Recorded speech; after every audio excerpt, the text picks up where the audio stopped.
Welcome, welcome, welcome, everybody. It's that time of night again, time of week again for another Stories of a Colorful World's author conversation. I am Vanessa Mitchell, along with Kanika Mobley, and together we are the co-founders of Stories of a Colorful World, and we are an online children's bookstore. So thank you for joining us this evening. And just for those that aren't familiar with us, here at Stories of a Colorful World, we are committed to supporting young readers in becoming their bold, brave, and brilliant selves. And so we do that through our bookstore by curating collections of children's books that feature diverse images and stories of BIPOC characters.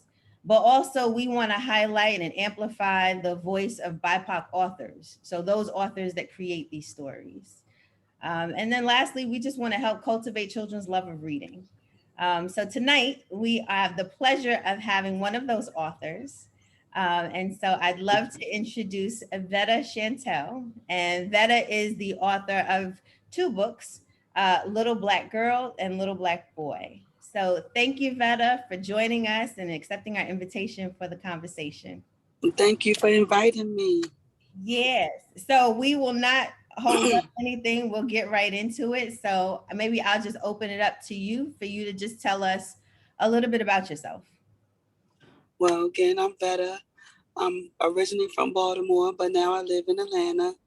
And over the years of trying to figure out what I really want to do, I went to school, medical, and for the medical field. And I realized I just love to write. And that's how Little Black Girl, Little Black Boy came to fruition. Nice. Did you always did you like to write or read as a child? Yes. Let my dad tell it. He said he see me. He used to watch me read 7 books in a week. I think it was a little dramatic, but I did. I tapped into everything. I like to just go and have my own imagination, my own little movie in my head when I'm reading the books. I always wrote. Again, let my dad tell it. I wrote on everything. His car seats, his wall in his house. I just wrote everywhere. My mom actually has a letter I wrote to myself when I was 7, saying I was going to write a book and it was going to go around the whole world. I don't remember, but it's definitely something that's always been on my mind. Listen, when you put that energy out in the air, the universe will bring it back to you. Mm-hmm. Yes, ma'am. So what was it about children's books? Why did you decide that children's books was the avenue as opposed to young adults or, for adults? Well, I wasn't going to go into the children's book lane at all. My first book is called Sunny North to Sunny South, that I wrote about my life. And I wasn't ready. And I actually had went through this whole, transformation. I had the urge to eat right, the urge to just do things better. And during that time, I fasted for 3 days. And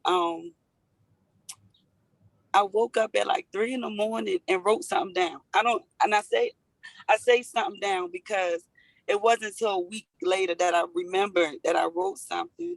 And it was a poem talking to myself called Little Black Girl. I just kept saying, Little Black Girl, did you know? Little Black Girl, did you know? And initially it wasn't for kids because I was digging deep into, healing my inner child. And but that Little Black Girl, did you know? Did you know? I was like, you know what? I want little Black girls to know this. I want them to know that they're beautiful no matter the shade. I want them to know about getting their chakras in line. I want them to know that meditating is good for you. Where this book is where I'm at right now. Right. I still have a long way, a long journey, and I'm still learning. But I figured if I put this book and make it a children's book, not only can adults read it, but children can too. So it's like a family thing and everybody's learning. So that's how that came about. I love that. I think that was one of the things that really struck me, just even the vocabulary, because it wasn't you don't usually see in children's books, them introducing like concepts like chakras or, you know, the pineal gland, like things like that. So why were those things so important to have like in this book? Well, again, initially, like in the poem, I was just telling myself where I needed to go next.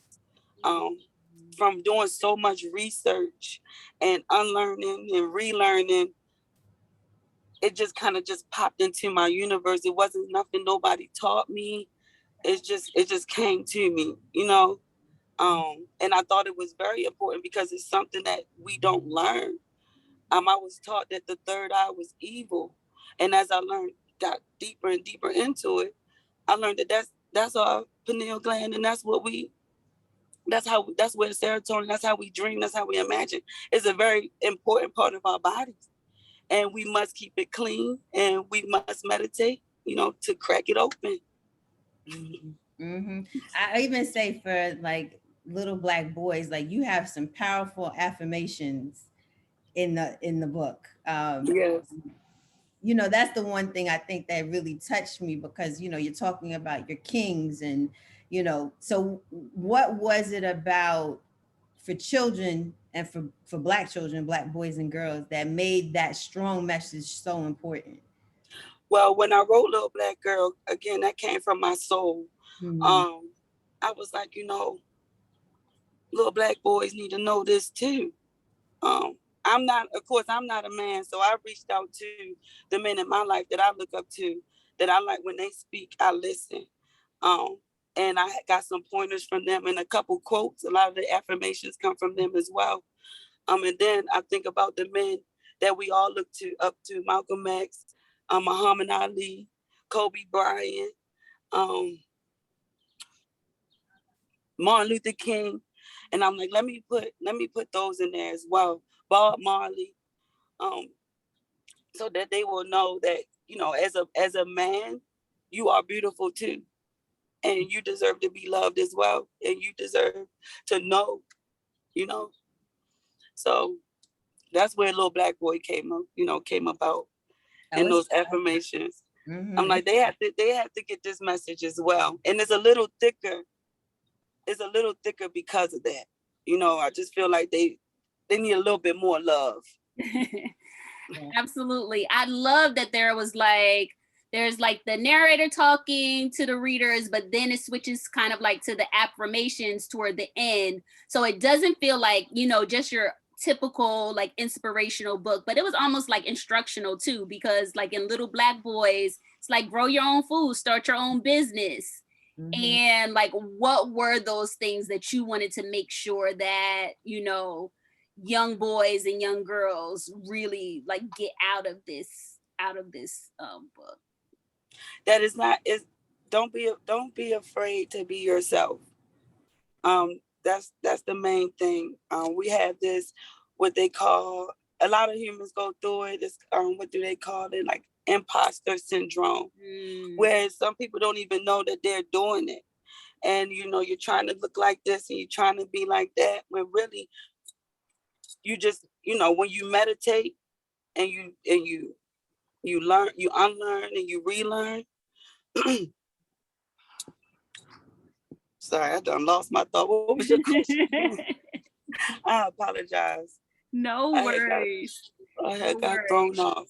I think you answered it, but just in terms of like, it was inspirational, but also kind of like instructional. So it's like also giving kids like an instruction for what they can do, you know, not just like, once you believe in yourself, what are some steps that you can do to like be the best person that you can be?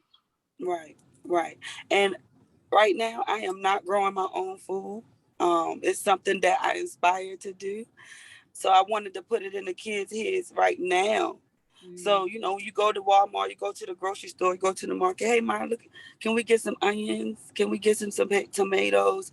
I feel like the world is going into a different direction. I won't get too deep on my thoughts on that, but I think it's really weird when I look at a can and I'm looking at the ingredients and I'm just trusting them. Right. And it's like, you know, I feel like we need to start growing our own food. So that's where that comes from as well. Yeah.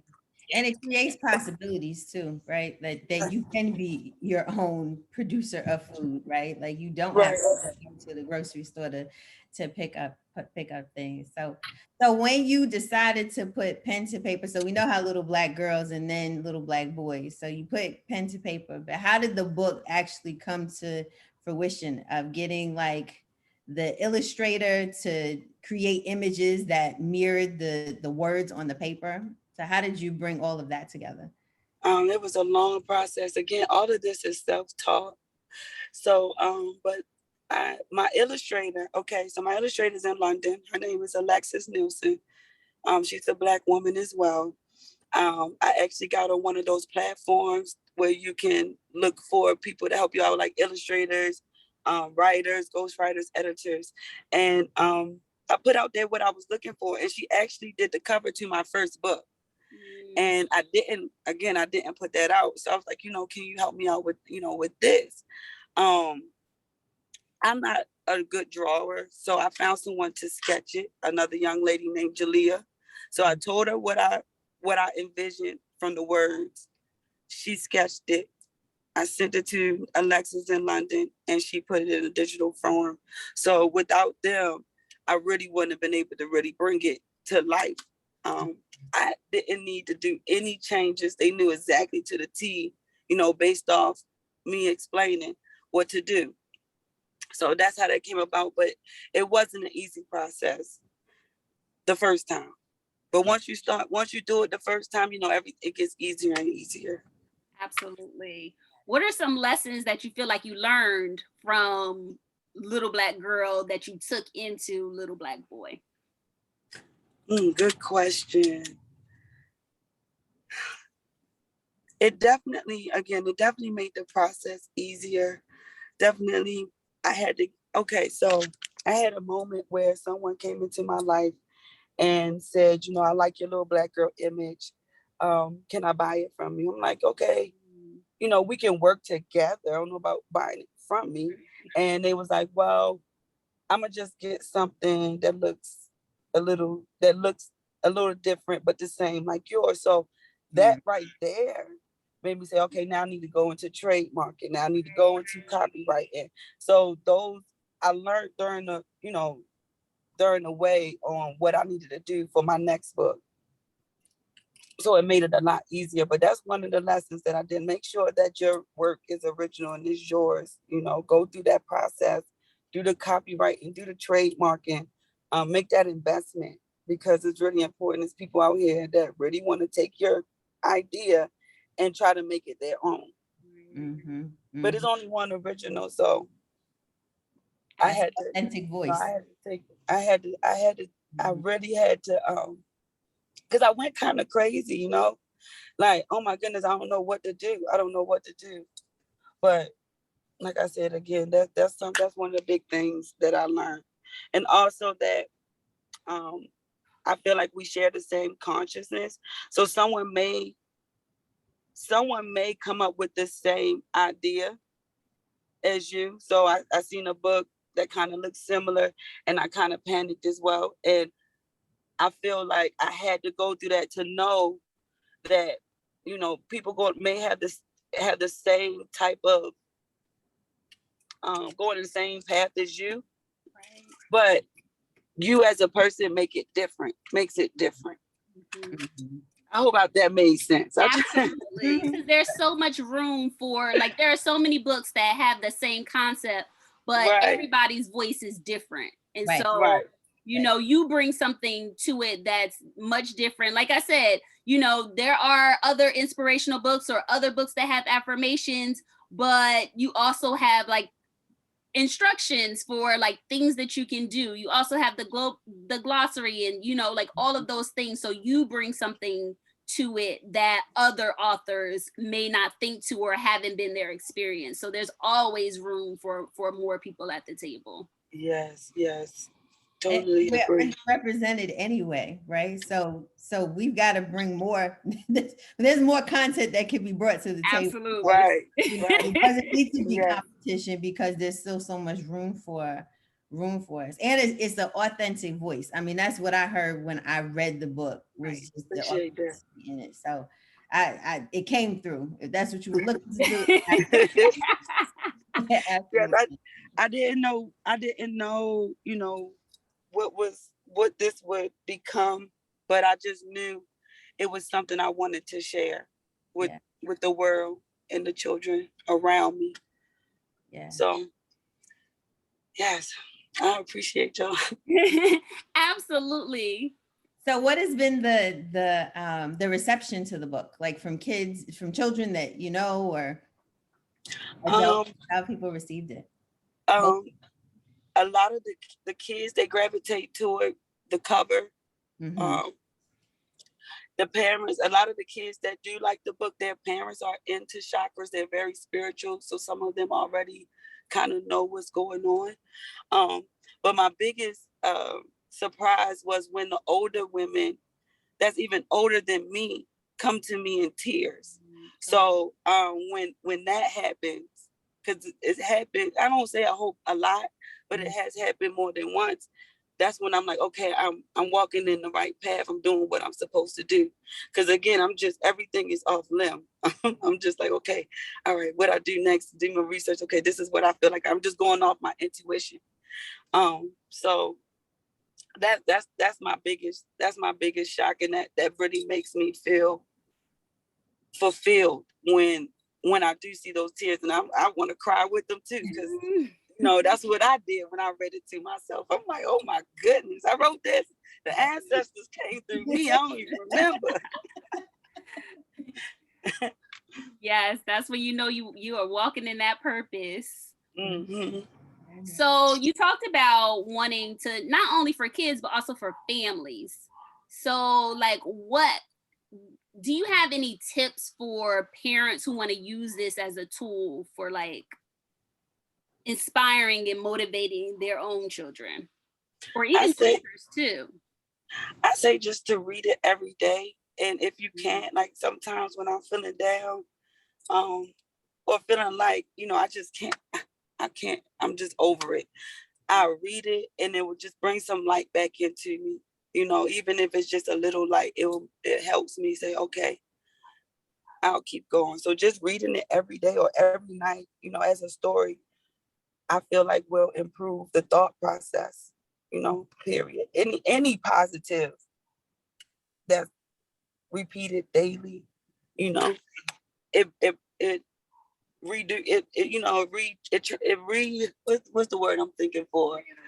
It reprograms the brain to thinking positive, talking to yourself positive, because we all have those negative thoughts, but if you cut it right then, so as a child and you reading that book every day, or just saying your affirmations to yourself every day, something that I didn't do as a child, I just can only imagine what type of adult that child would be.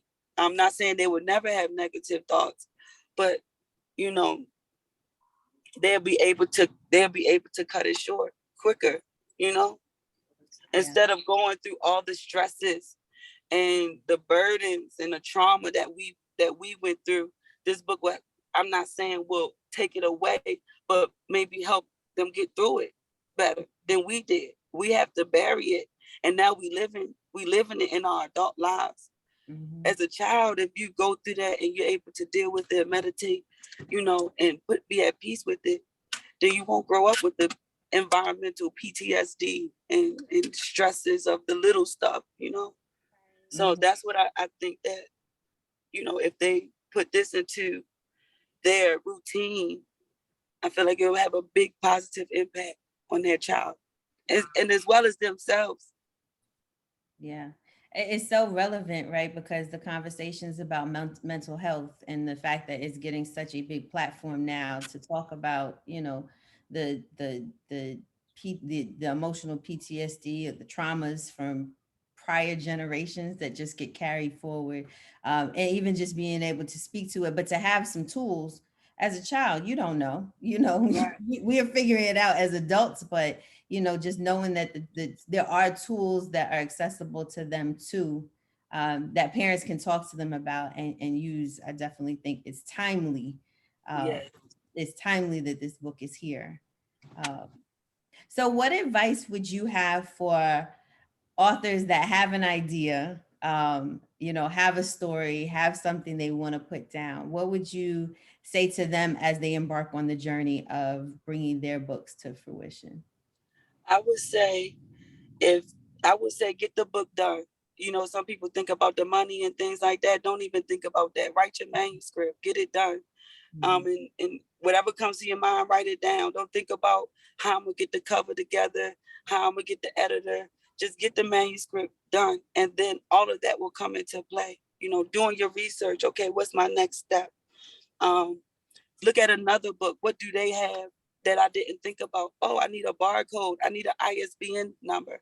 Those things matter. Some people don't even think about that, but that's one of the first things, that you will want to get. But like I said, for advice, get it on paper first. That's the hardest part, is writing it. So that would be my advice. People come, I'm trying to write a book. You're not trying. Do it. Is your manuscript done? No, well, you ain't trying. I know that's right. That would definitely be my advice, because I do come across a lot of writers who don't have that part done yet. And they worried about everything else. Don't even worry about that. That's gonna come. Absolutely. Writer's right. Yeah.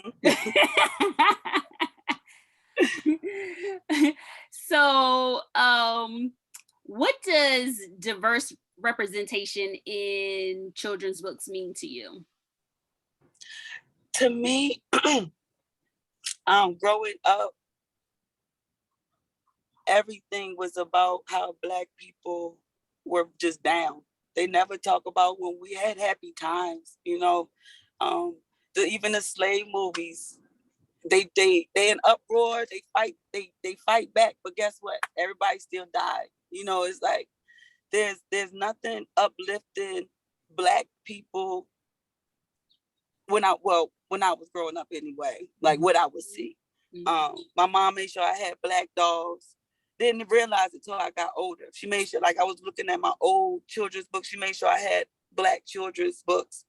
So I believe that it's important not only for Black people, but for all other races to know as well. This book is for everyone. Just because it's titled Little Black Girl doesn't mean it's just, for little Black girl. They need to know too. They need to know that we're the originals, you know what I'm saying? They need to know about us, They try to hide it. Don't wanna put it out there, they want to keep us down, but in reality, we keep the world going. So I feel like that's why it's important for the diversity, really. Yeah. It's for the other people, so they can understand. That's absolutely important. So I feel like you have more stories to tell. So is this the end? Is there more coming? Are there other projects that you're working on that may not be children's books, but for the children, because I was about to cut it off at Little Black Girl, because again, I told you I wasn't really trying to go in that avenue. But for the children, I decided that I'm going to go ahead and make them characters, and I'm going to keep it going. So you will see Honesty and Prosper with Friends. You will see coloring books as far as the children's lane. But I do have, again, I told you I had my first book that I wrote. I want to get that into the world. And I also have a book that I'm promoting now called Universal Goddess. And it's not for children. I would say young adults, maybe, and older, just because it's colloquial and it's more urban. But I am speaking on the same things. It's about a family who basically, it's about a Black family who, what I'm saying in the book, they grow their own food, they start their own business, and they have their own school system. So it's in that lane. I'm 13 chapters in, but we'll be done soon. Okay. You got to keep us posted. We got to know. And that's another thing I will give authors advice too. Don't think that you have to start promoting your book when it's done. Yeah. Start now. That people know I got a book coming out, you know. Start now. Start promoting it now, whether it's done or not. Because it takes a while. It's just going to, from the motivational books I read, if you haven't put 10 years in it, you haven't even really put a firm footprint in the world yet. So start now. Start promoting now. Just to go back to that real quick, I came to my head. That's right.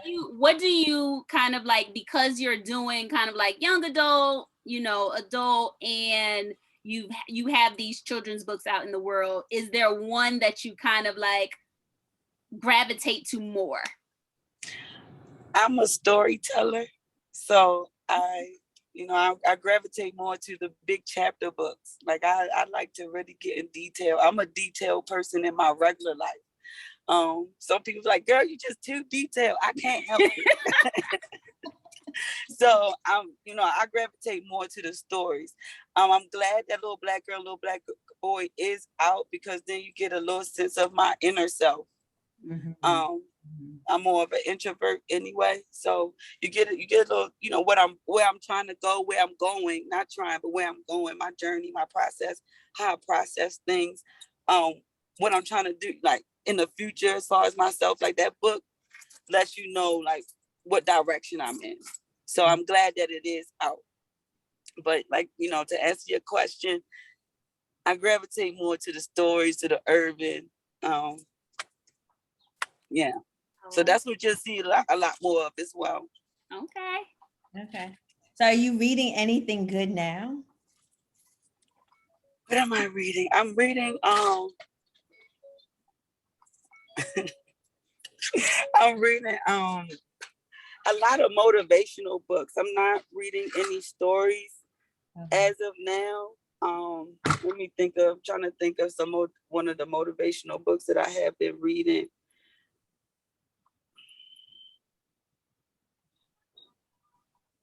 We have to get back to that. Yeah. Put you on the spot. So. Yeah.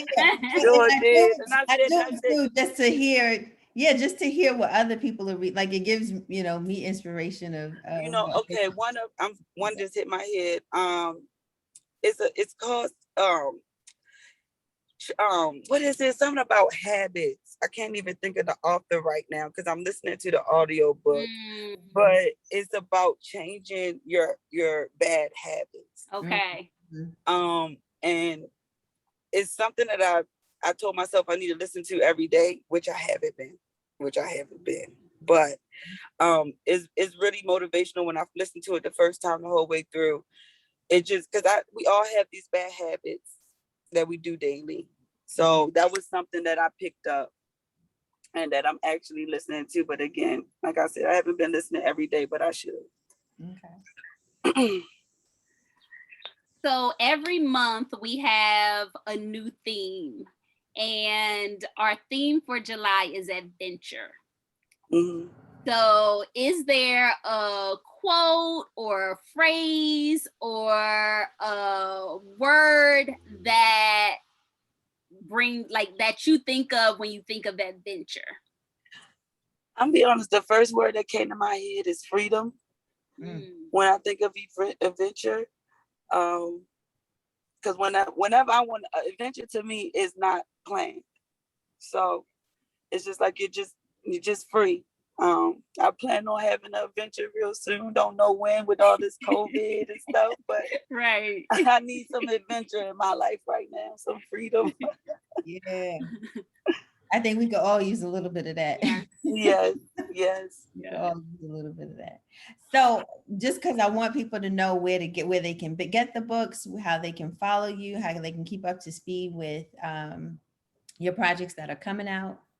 So how can people follow you or reach you, find out more information about the books? So on Instagram, I'm thinking about changing it too, but because it's a little long, but the Instagram is Write It Out Publishing, LLC, spelled exactly how it sounds. Also, the website is the same thing, Write It Out Publishing, LLC.com. Also, if you're in Atlanta, I'm in pretty much all the Black-owned bookstores. Um, and let me see what else. That's it. That's it. Amazon as well. You can type in Vetta Shanell, because when you type in little Black girl, of course, a bunch of other things populate. So yes, if you type VETTA Shantell SHANTELL, and my Amazon should pop up as well. Okay, and we'll make sure we include all of that information in the comments below so people know where to find you. Thank you. We'll certainly be reaching out about making sure we're carrying the books too. We have in-person events, which is actually where we got to meet you for the first time. Yes. To get a copy of the book. So, we want to make sure that others have the opportunity to read it as well, because we really enjoyed it. I appreciate that.